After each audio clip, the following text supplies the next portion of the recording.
Bismillahirrahmanirrahim. Good afternoon. I welcome you all in our 20th seminar of DES events calendar. I will request the administration to allow the screen share to Dr. Shamim. Today, our speaker is Professor Dr. Shamim, as she is doing work in this university as a head of department of zoology and biology, as she is working on the cryopreservation of sperm, and today her topic is about the sperm cryopreservation opportunities and challenges. Hope this talk will be very useful for our research students and our faculty members. Now we will start our seminar. There will be a talk 30 to 40 minutes about the seminar. Then with 5 minutes we have question and answer session. And now I will request Professor Dr. Shamim Ashraf to start his presentation. And this all our seminar are being recorded, and we have the YouTube channel of DS, and all the recordings are available at that channel. Our students, our research faculty members can take benefits from this recording also later on. Now I will request Professor Dr. Shamim, please start your talk. Thank you for your sparing time. Thank you, Dr. Azam.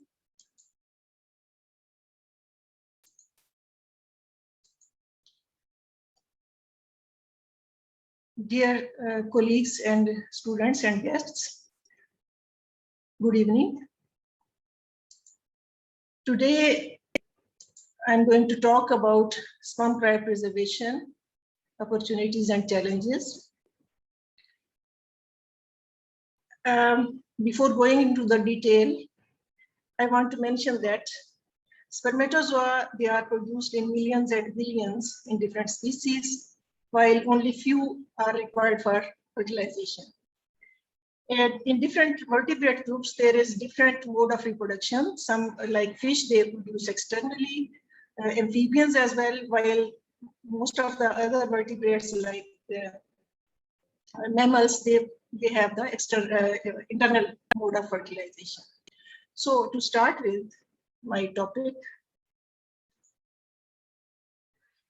this topic will cover the process of spermatozoa cryopreservation, its history, the technique, and the gaps and the opportunities for the scientists in this field, and the challenges that are being faced or they may be faced in future with reference to sperm cryopreservation. And these challenges are of technical aspect or ethical issues or financial issues.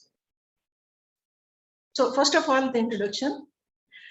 The cryo means beyond frost, means something to preserve in a frozen state at minus 196 degrees centigrade, that is in liquid nitrogen. So with reference to the sperm cryopreservation, usually the semen is cryopreserved, while there are the techniques where spermatozoa can be separated and they can be cryopreserved, and even the individual sperm can be cryopreserved.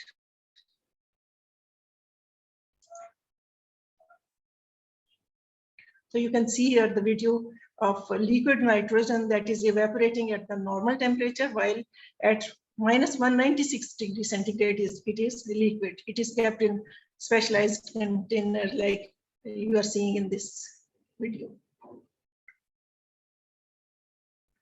So the brief history about sperm cryopreservation. The first one who was successful in sperm preservation, that was not actually the cryopreservation, it was preservation in snow. And it was done by Speranza in 1776. And then the discovery of glycerol as a cryoprotectant, it was a great breakthrough in this technology. It was done in 1949. It was actually the sudden discovery that glycerol can act as a cryoprotectant.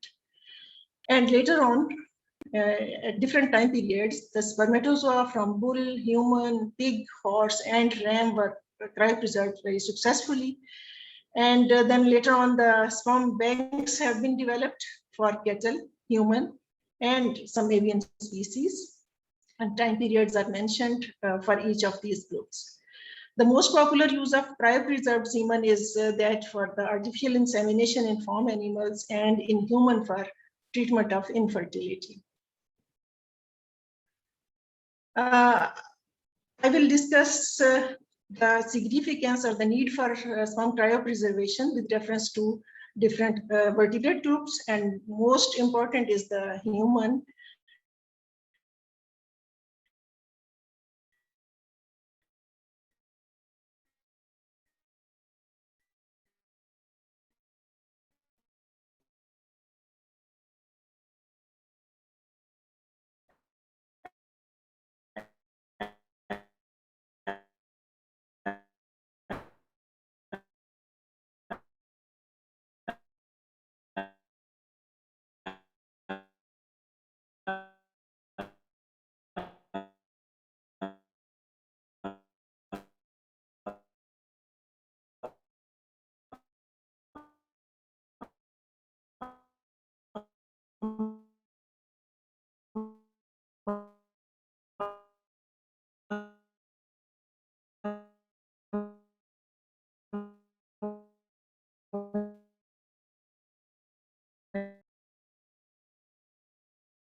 Sorry for the interruption. That was due to some problem in the connectivity. So I was talking about the decline in the reproductive success of human male because of the decrease in sperm concentration over the time. And I mentioned here that it is in the problem in some European countries and North America. And it is required that some infertility treatments or some processes to preserve the fertility in human male is of significance. So specifically with reference to the treatment of the patients who are undergoing chemotherapy or radiotherapy, for example,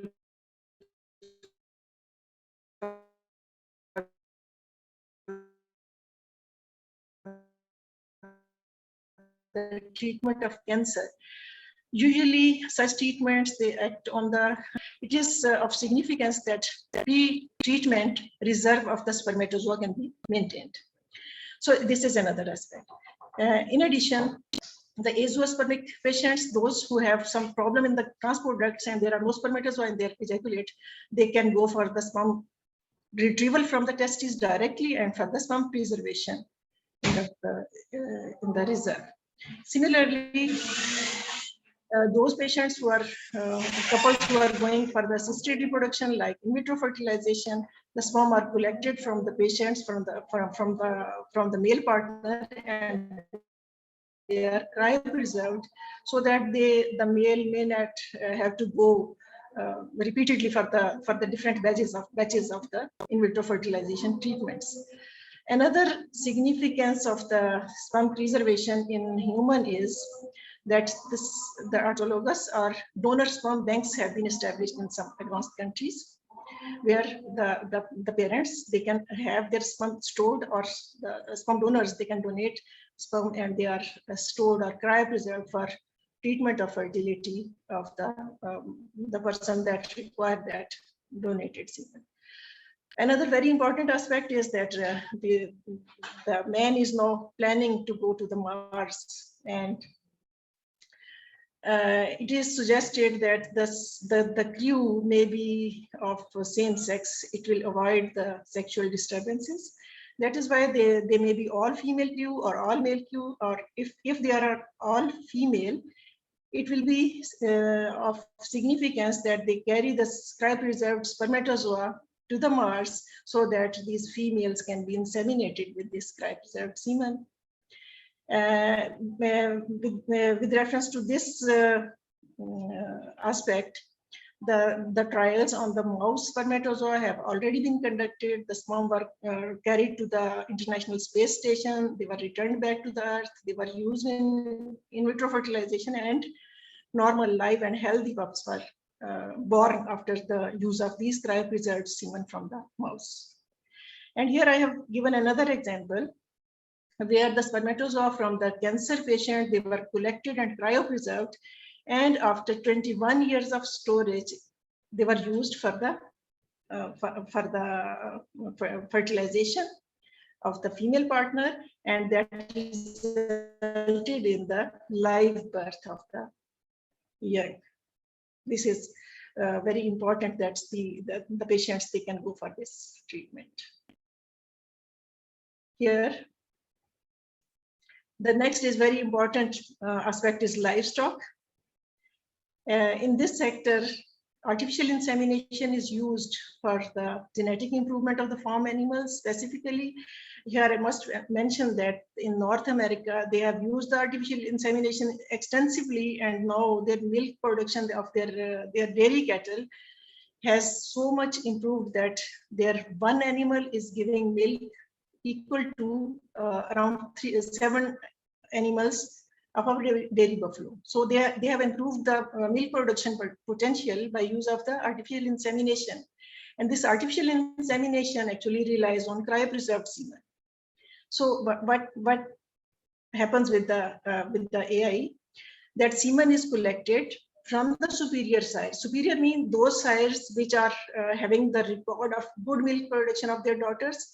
They are used as the superior sires that are the breeding bulls or breeding sires, and they are used to collect the semen. The semen is cryopreserved, and this cryopreserved semen can be transported to different cities, countries, or even at the global level, and it can be used to breed thousands of females in the lifetime of the bull.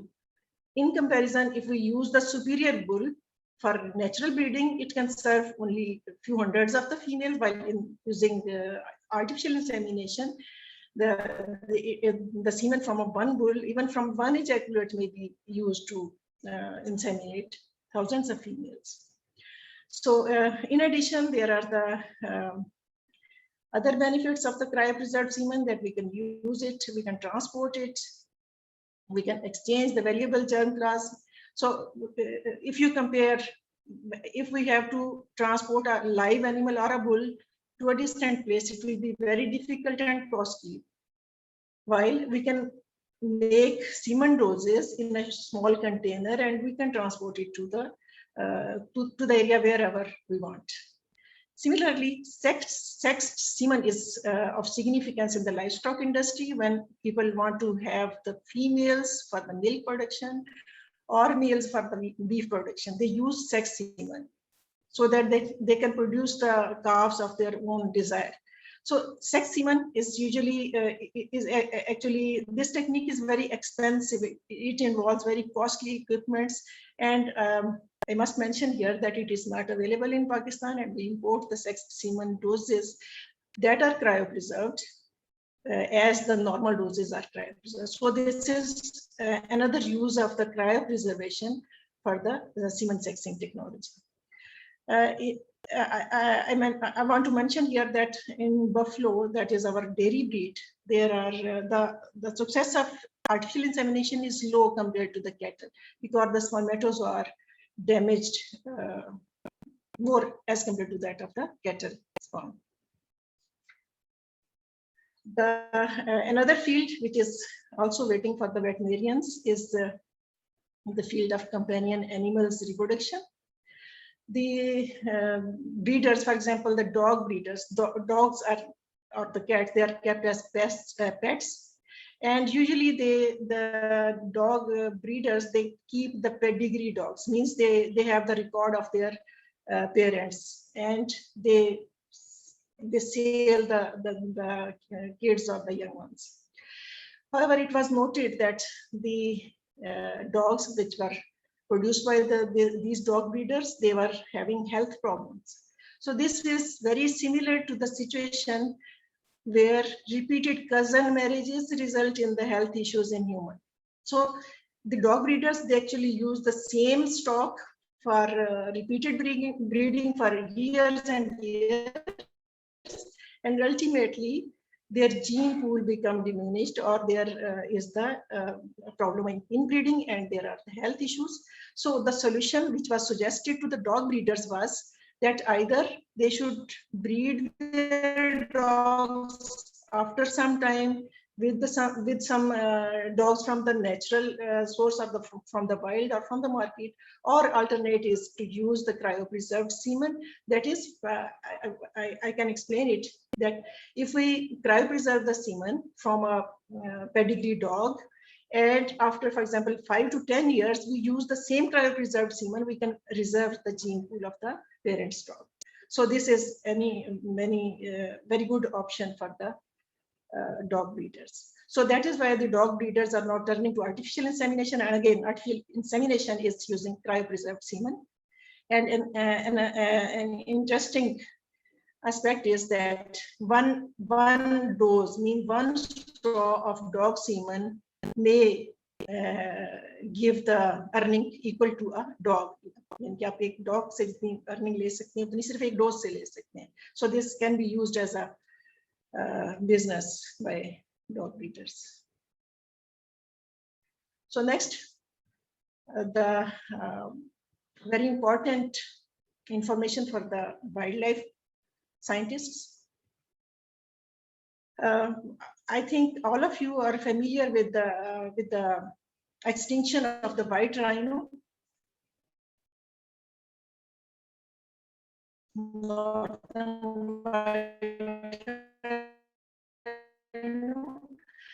And at that time in 2018, on March 2018, there were 2 females and 1 male. So when male was dead, it means that no male is on the globe, is left, nothing.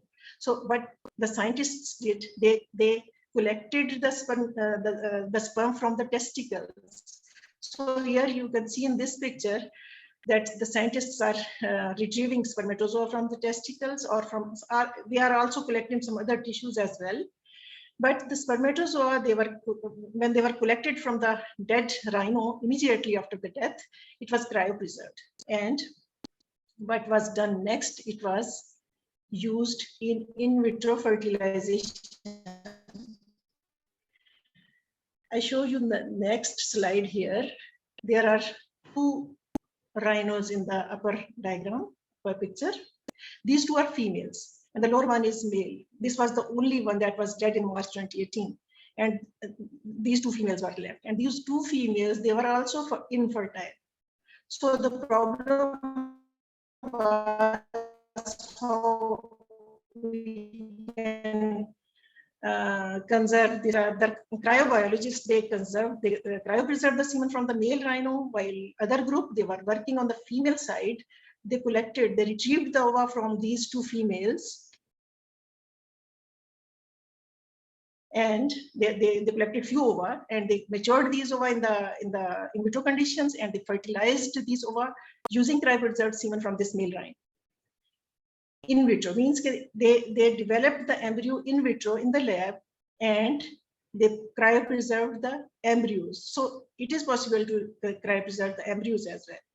Then what they did next, they transferred the embryos at the blastocyst stage to some other female, not of the white rhino, but that was not the northern white rhino, that was southern white rhino. So that female, they were not fertile. They could give the birth to the young ones, and they conceived using these in vitro produced embryos. They become pregnant, and they gave birth to the northern white rhino. Very interesting that both parents, male were not available, female were not fertile, while the third parent was another white rhino female, that was southern white rhino female, that acted as a surrogate mother, and she gave the gestation and birth to the northern white rhino. So that is why it became possible to have the white rhino again. There are few that are produced at that time. So this is very good example of wildlife conservation with reference to sperm cryopreservation. Next is the group of fishes. There are two aspects of fisheries, that is the culture fisheries and the capture fisheries, or the fish in the wild. So if we talk about the aquaculture, we breed the fish in the hatcheries to produce the seed, and this seed is transported to different farms for the rearing of the fish.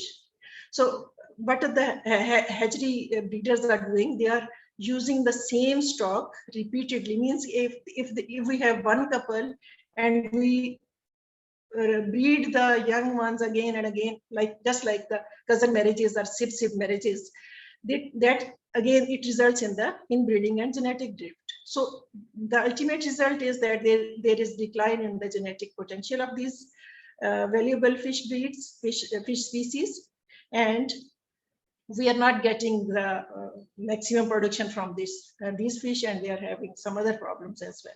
So the possible solution is that if, for example, if we have a good fish brood stock, that is, if we have a good male, we can collect the semen milt, jisko milt kahenge. It is cryopreserved, and we can use the cryopreserved semen, and we can transport it to distant hatcheries. We can exchange the milt between hatcheries to avoid the inbreeding. So that will result in control of the inbreeding and will improve the genetic potential of our fish. This is also helpful to overcome the non-synchronous maturation of the male and female. Sometimes the female gets mature while the male is not ready to mate. So that is why if we have the reserve, if we have the cryopreserved semen of the fish, we can use it when the female is ready for breeding. Similarly, there is it is possible that we can simplify the broodstock management. We can concentrate to the maximum extent on the female, while we can keep the male contribution in the form of cryopreserved milk. Similarly, it is possible that we can get the milt or the fish sperm throughout the year, and it will enable the management of workload in the busiest period when we can focus on the female fish. And then it is for the it is also useful for the conservation of species at risk. For example, there are many fish species which are endangered with the extinction, and these can be studied for sperm cryopreservation or some other technologies, advanced technologies, so that we can reintroduce the fish into the natural waters. Here, with reference to fisheries or fish sperm preservation, I want to mention that this field is almost empty for the zoologists in Pakistan. no one is working on the fish sperm cryopreservation. My student has started work, and my first publication will be available in few days on the fish sperm preservation, that is only the Eurobita sperm. So this is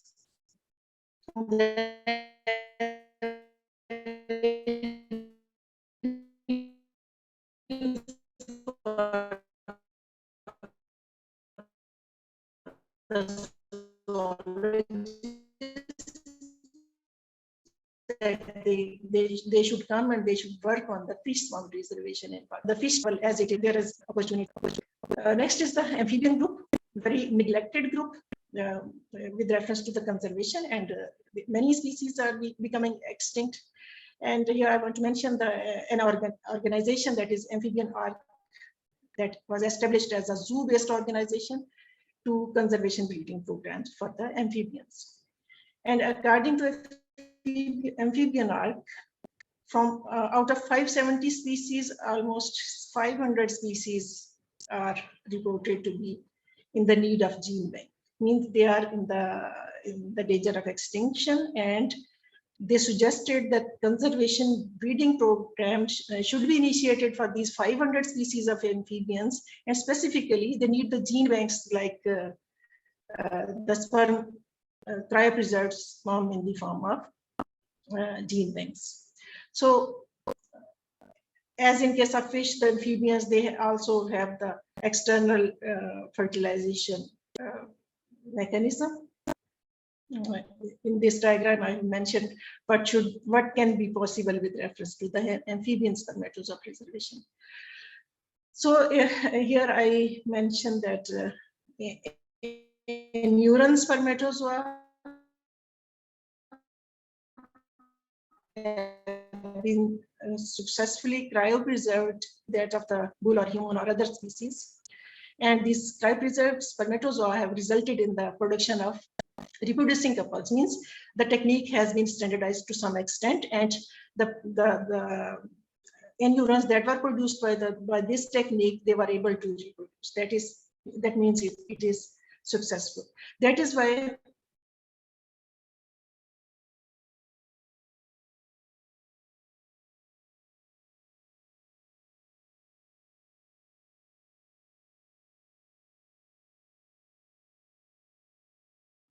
this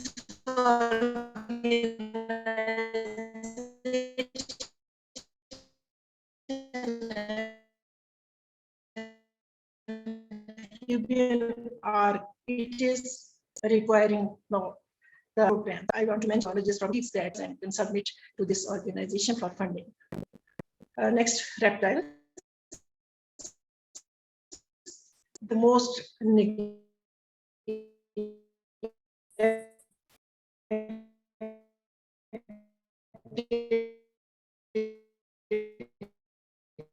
group, I must say here. Even about 25% of the reptilians, Testodynia and Crocodilia, it includes 50% threatened species. Only few successful cryopreservation protocols have been developed. Even those, they did not result in viable production of the reptiles. So that is why this field is again waiting for the zoologists to work on the reptiles sperm cryopreservation, to develop their protocols, to standardize the technique, so that we can help to conserve the reptiles by using the techniques. And in this case, the lizards are the most appropriate group to develop standard techniques first, and then with some modification, these techniques can be developed for other species of reptiles. Avians, comparatively well-studied group. Fowl spermatozoa was cryopreserved for the first time in 1951 by Poles, the same scientist who discovered that glycerol is a cryoprotectant agent. So he cryopreserved spermatozoa from different species and from the fowl as well.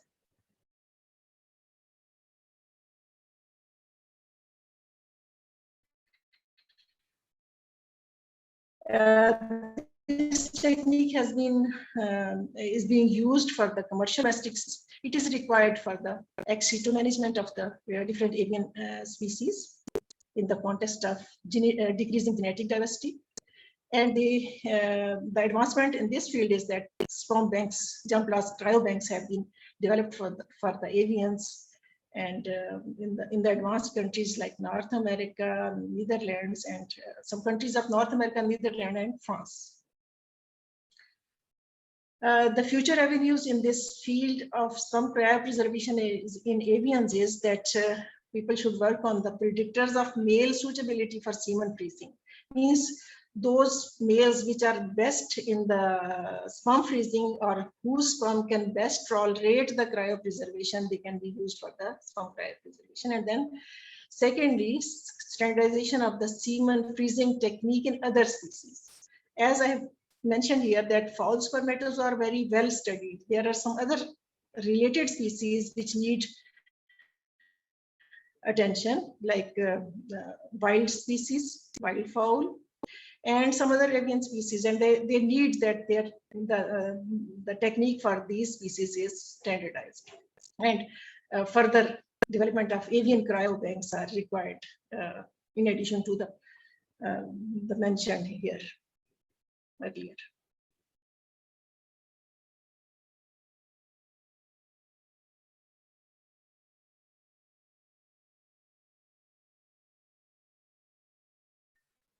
So briefly, I want to show you the technique of cryo. There are some variation or modification. Briefly, semen is collected, evaluated, and given a holding time of a very short time, 15 minutes, for example. Then it is diluted in an extender or a media, which is actually the media having the same osmolarity or pH, etc. And then it is gradually cooled to refrigerated temperature, that is 4 degrees centigrade, filled in the straws, and then it is plunged into the liquid nitrogen for storage for years. This stored semen can be thawed at a specific temperature for a specific time, and it is used for insemination of the female. So this is the standard method for buffalo, and the methods for other species are different. So I want to show you here briefly how the semen is collected in different species. So in this picture, I show you the collection of semen in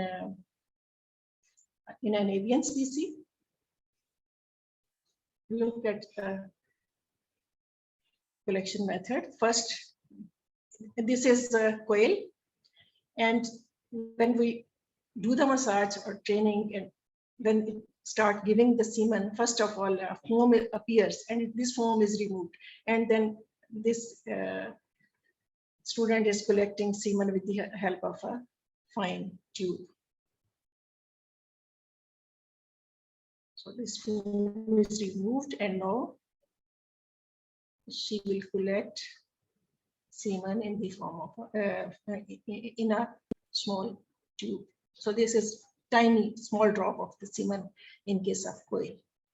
And if you see here how we collect the milt, in case of fish it is called as milt. So you can see in this video that milt from the fish is collected by gently pressing over the abdomen, and milt quantity in case of fish is higher as compared to the avian species. For example, in this case, it could be around 2 ml. So these videos are made by my PhD students for their own research work. So next is the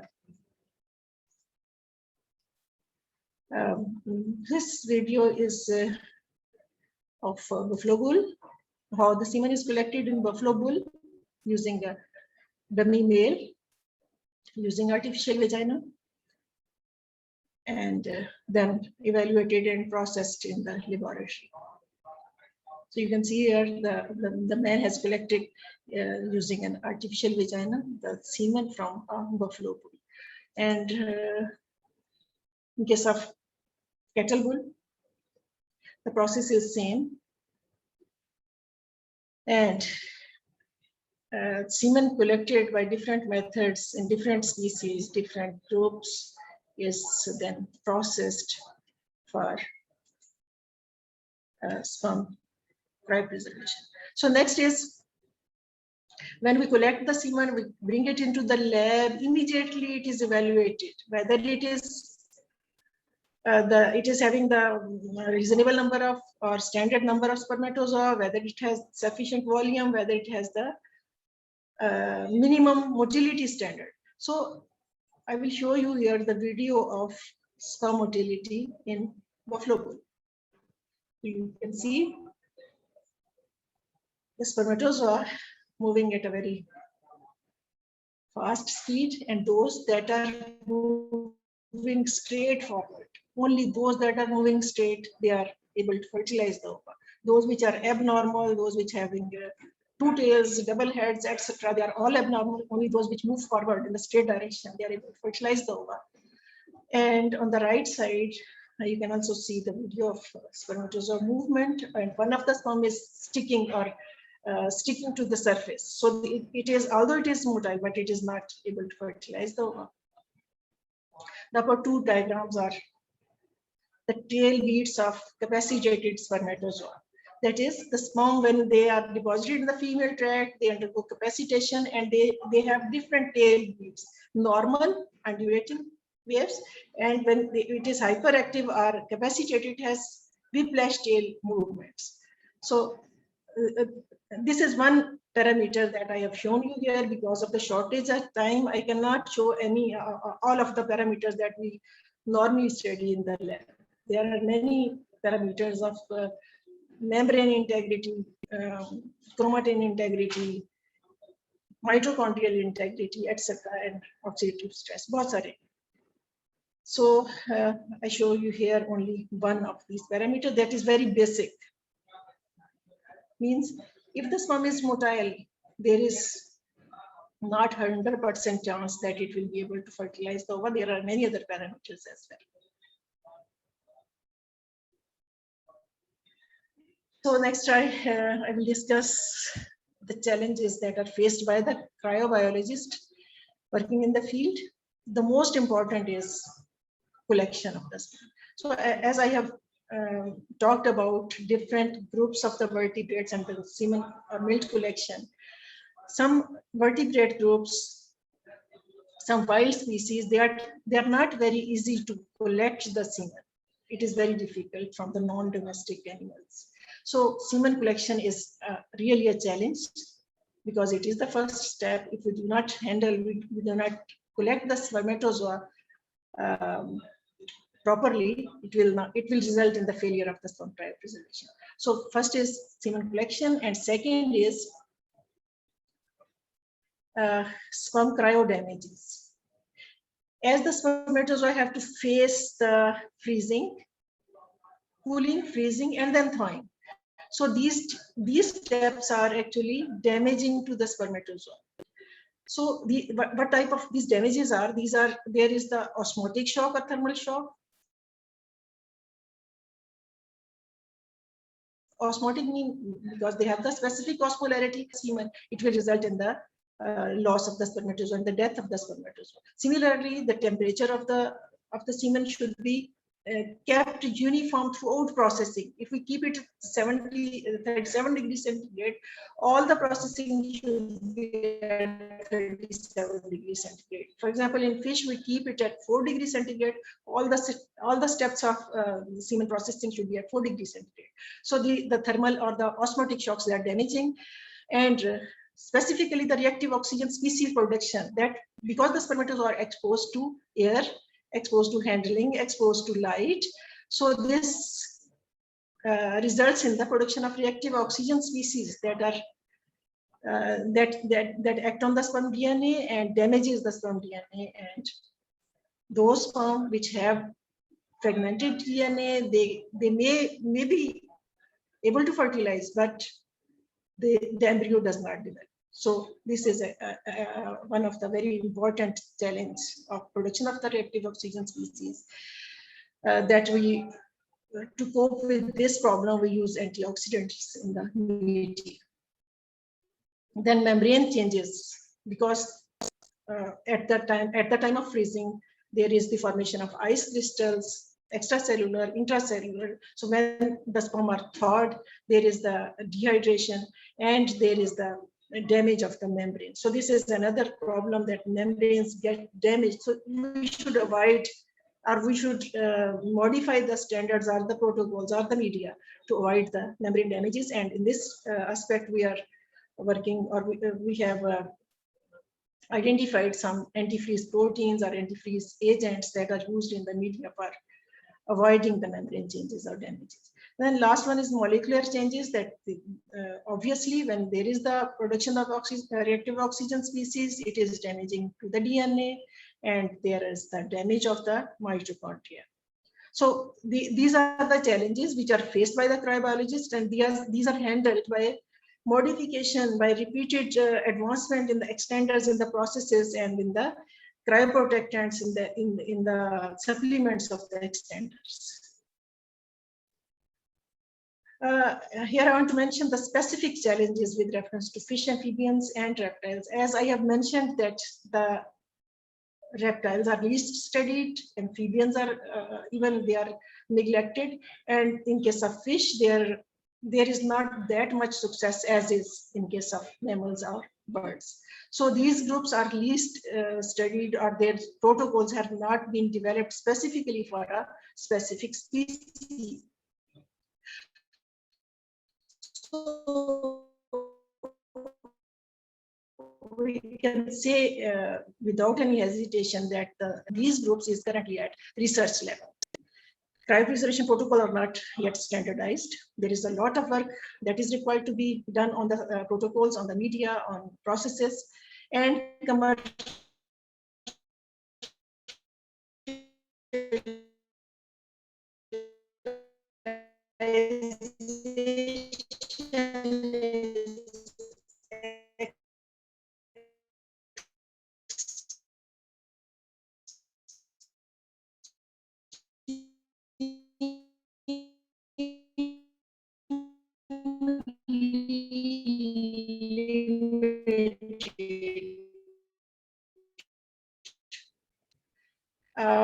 sperm preservation, or we can work on preservation with the time period preservation, and then thawing, etc. So all of these steps, all of these processes, they need to be standardized specifically for these species, like equilibration time, longevity of sperm viability, and in vivo fertility tests. So here I show you some of the research activities. Research activities that need to be standardized specifically for the specific groups, like specific protocols for the media, for the collection process, frequency of collection, processing, dilution, freezing, packaging, freezing, slow, rapid, programmable. There are different ways, there are different techniques for different species. Thawing, it is also very critical what temperature, what duration is used for the thawing of the cryopreserved semen. And then storage, there are different ways of storage of cryopreserved spermatozoa in form of vials, loops, straws, or ampules. And then evaluation technique. As I have mentioned you, and I've shown you the assessment of sperm motility. This is one very basic criteria. There are many other parameters that need to be evaluated for sperm quality, post-thaw in the lab, and then after that in the field. So another very important point is that usually we use the antibiotics for bacterial control in the semen preservation media, mostly in the buffalo and cattle. And these bacteria, with the passage of time, they are becoming resistant to the antibiotics. So people are thinking over to develop the alternatives for the antibiotics, like some natural sources or some other ways to control the bacteria, so not to use the antibiotics to avoid the problem of bacterial resistance. A very challenging aspect is to test the fertility rate with cryopreserved semen. So this is again a big challenge for those people who are working with the large animals like buffalo or cattle, because it is very expensive, it is laborious, it needs expertise and the labor to test the cryopreserved semen in the field using thousands of females. So usually it is not possible with without funds. So there are some ethical issues as well with this, with reference to semen preservation, specifically humans from preservation. Like I have earlier mentioned, there are autologous or donor sperm banks in some advanced countries. So when the semen is donated by a donor man, it is cryopreserved. The problem of anonymity or non-anonymity means whether the donor's identity is known or not known.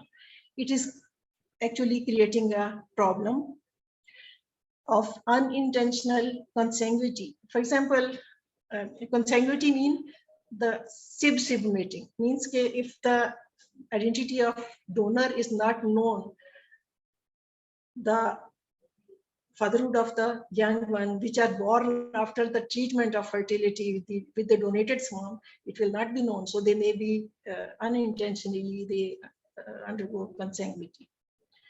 So this is one of the very important ethical issue. Use of frozen semen posthumously is allowed in some countries like UK and Israel, where after the death of the male, the semen is allowed to be used by the female partner or the wife. After death, for example, there was a news that after 20 years of the death of the partner, the female was allowed to use the cryopreserved semen from her husband or of the partner. So this is another ethical issue. Some countries allow, some religions do not allow. For example, in Pakistan, the posthumous use of the sperm is not permitted due to the religious or legal issues. With reference to animals, for example, if we want to collect the animal from some wild animal like udeal or some other wild sheep, wild goat, etc., it is very difficult to handle these animals, to collect the semen from these animals. That is why they are collected by using electroejaculators. So this is somehow causing some harm or pain to the animals. And then, although semen preservation is helpful to reduce the inbreeding problems, it is on the other way, it may lead to the multi-generational inbreeding in non-human species. For example, I want to mention here that bull semen, semen cryopreserved in Sahiwal semen production unit, it is supplied to different districts, and they have allocated bulls to the district. For example, 2 bulls are allocated for Rawalpindi division. So they are repeatedly used for the inseminations. So that may lead to the inbreeding again. So the possible solution is that there should be exchange of the material, exchange of the semen between different regions for insemination. Next is the last, I think last one is financial issues. There are very few reports, I think very scarce reports on the cryobanking costs, although it is not very, it is not cheap, it is very expensive because it involves the costs I have listed here, the cost of the building,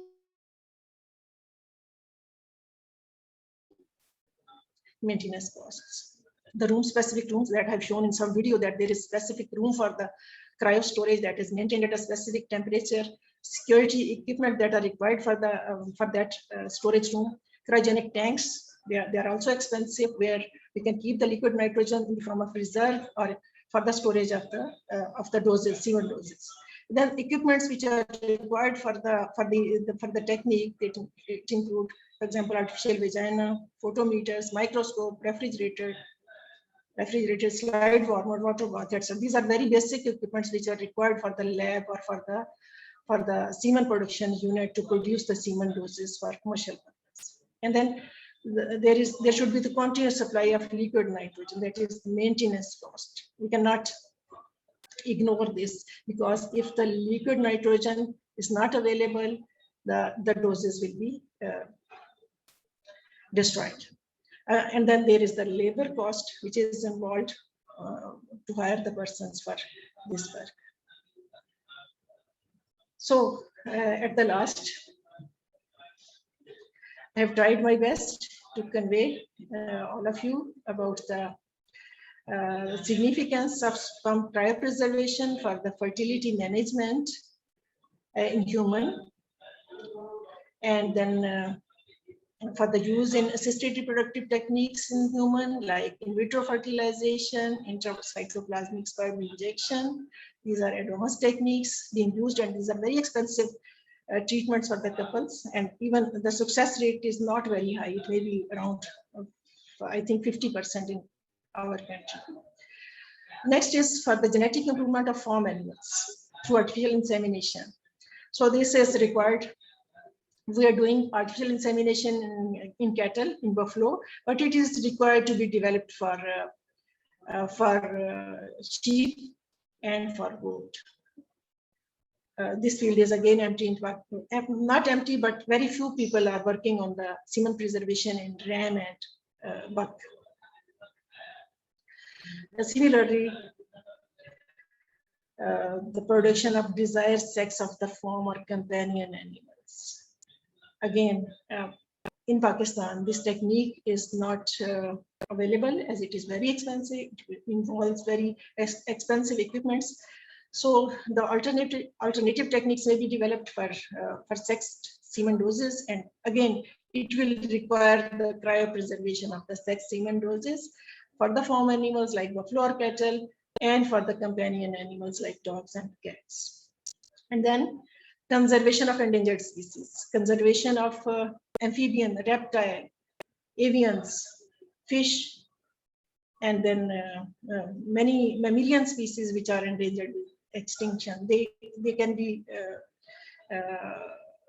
be conserved by use of the conservation breeding program, using in situ and ex situ conservation program simultaneously, where the sperm preservation is the most applicable aspect.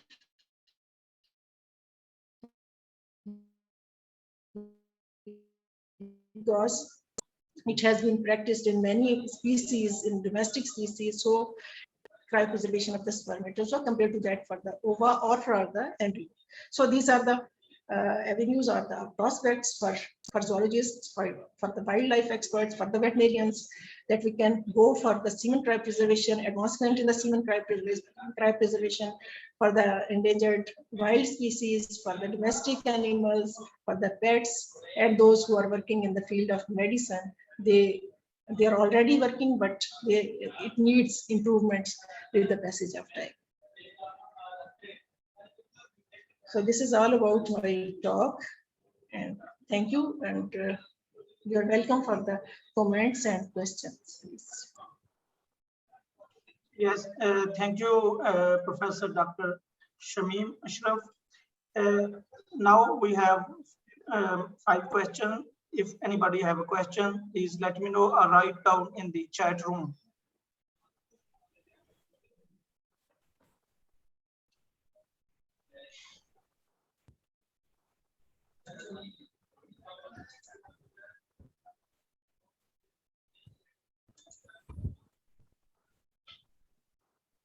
Yes, Mr. Muhammad Zohaib.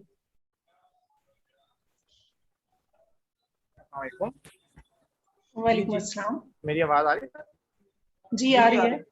Ma'am मेरा ये question था कि जो हम fish से related आप बात कर रहे थे कि फिश में क्रायो प्रिजर्वेशन करनी चाहिए, तो इम्ब्रीडिंग होने का या इस तरह से जो चीजें डिस्कस कर रहे हैं, तो मैम फिश में तो ये एक्सपेंसिव नहीं हो जाती ज्यादा? देखिए, जब कोई टेक्निक डेवलप करते हैं तो उस वक्त आपको ये एक्सपेंसिव होगी, क्योंकि आपको इक्विपमेंट्स लेने हैं, आपको ये सारे प्रोसेसेस के लिए जो परचेजेस करनी है। Once it is developed it is not expensive.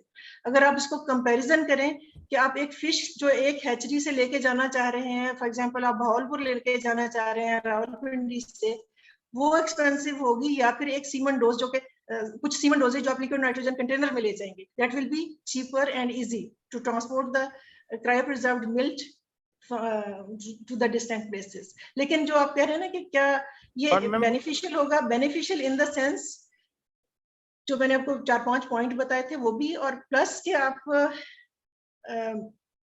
इसको कर सकते हैं hatcheries में जिन्होंने सिर्फ फीमेल रखनी है, they can keep the female brooders, and some hatcheries they may keep the male brooders. They can cryopreserve the sperm and they can transport to the hatcheries or the farms.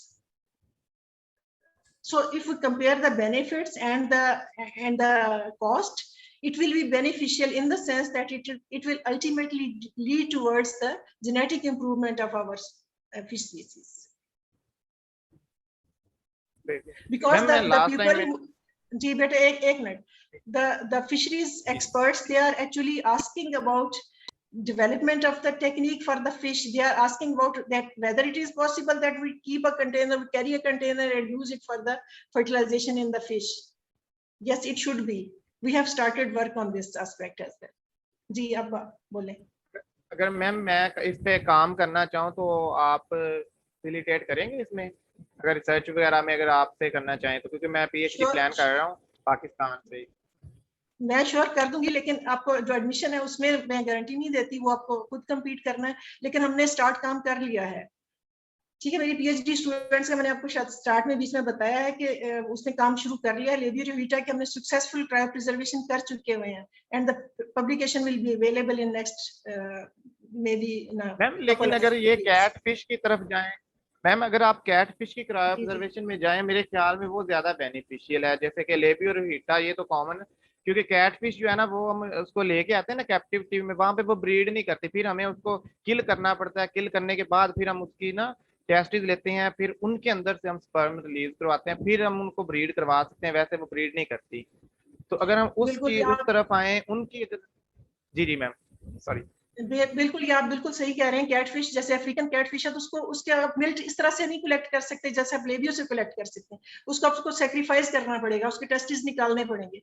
लेकिन ये देखें कि अब एक fish के testis निकालते हैं तो उससे बहुत सारी फिश को आप जो है ना फर्टिलाइज करवा सकते हैं अगर आप क्रायो प्रिजर्व्ड सीमन यूज करेंगे. लेकिन अगर आप उसको नेचुरल में करेंगे तो चंद एक को ही करेंगे. ठीक है ना. तो कंपैरिजन में अगर आप देखें, आप सही कह रहे हैं कि कैटफिश पे काम होना चाहिए, क्योंकि अब वो फ्यूचर में हमारे यहाँ जो कल्चर भी आ भी गई है, इंट्रोड्यूस हो चुकी हुई है. सो मे बी के हम या हमारे से और कोई रिलेटेड ग्रुप इस पे काम कर ले. जी मैम, क्योंकि मैं भी ना कैट फिश पे चाहता हूँ, जैसे ये बंगासियस होगी या हमारे पास अफ्रीकन कैट फिश होगी, क्योंकि अब ये ऐसा ऐसा हमने इनको कल्चर करना स्टार्ट कर दिया. अभी लास्ट टाइम आपने भी शायद सुना होगा कि जो बंगासियस है हमने उसको ब्रीड करवा लिया है अपने पास, अपने एनवायरमेंट में. तो अगर हम उस साइड पे आए तो उसमें हमारे लिए इकोनॉमिकल भी हो सकता है, और जो जैसे आप जो इंडस्ट्री है वो भी हमें इसमें सपोर्ट करेगी. बिल्कुल सपोर्ट करेगी. आप फिशरीज डिपार्टमेंट से हैं? नहीं मैम, मैं यूनिवर्सिटी ऑफ लाहौर में एज अ लेक्चरर जॉब कर रहा हूँ. एमफिल मैंने किया, मैं पीएचडी प्लान कर रहा हूँ, तो उसके लिए बस ढूंढ रहा था कि कोई मुझे क्रायो ऑब्जर्वेशन में मिल जाए तो फिर स्टार्ट करें उसको. Most welcome. Thank you, Mr. Zuhaib. And now the other question is from the Sundas Asgar.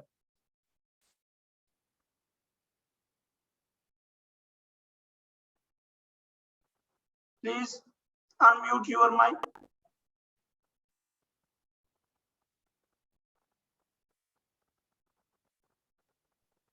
I think, madam, she write in the chat room.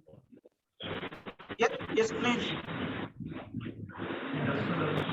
Madam I have a question. तो China के अंदर जैसे हम देखते हैं उन्होंने एक wild life sanctuary बनाई हुई है खासतौर पे पैंडास की जो है वो कंजर्वेशन के लिए.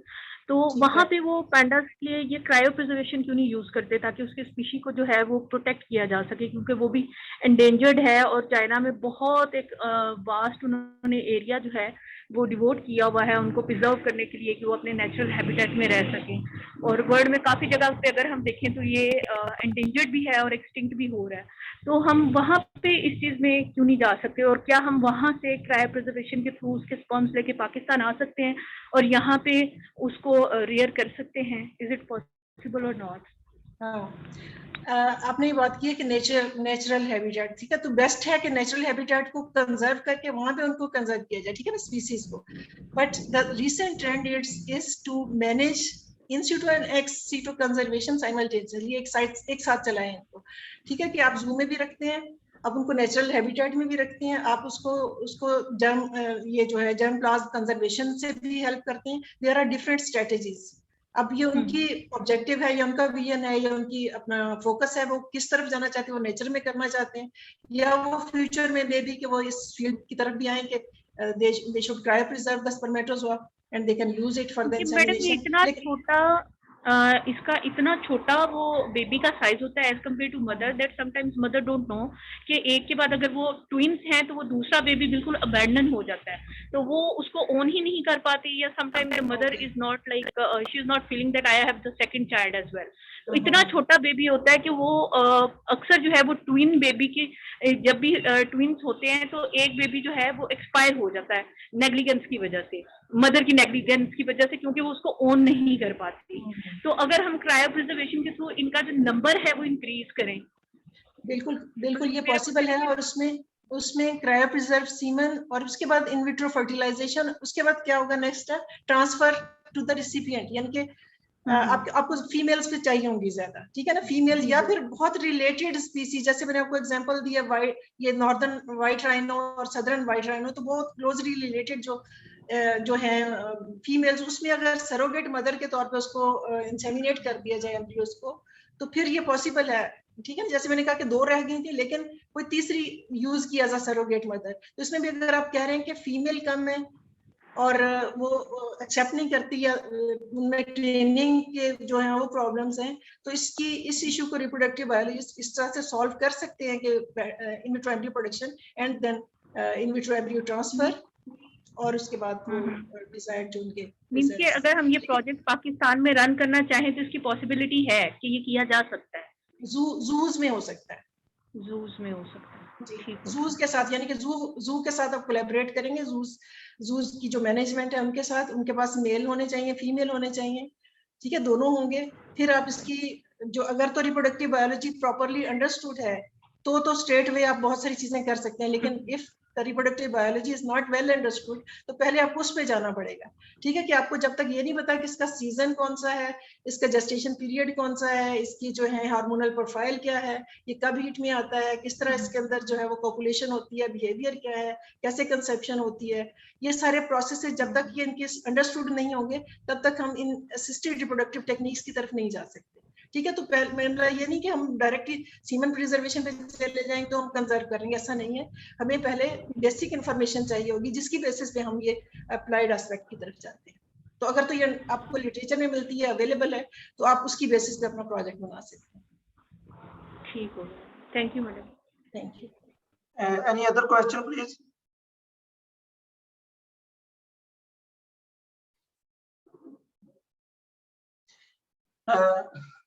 If any person have a discussion or question, can contact Professor Dr. Shamim in her office in the Department of Biology and Zoology.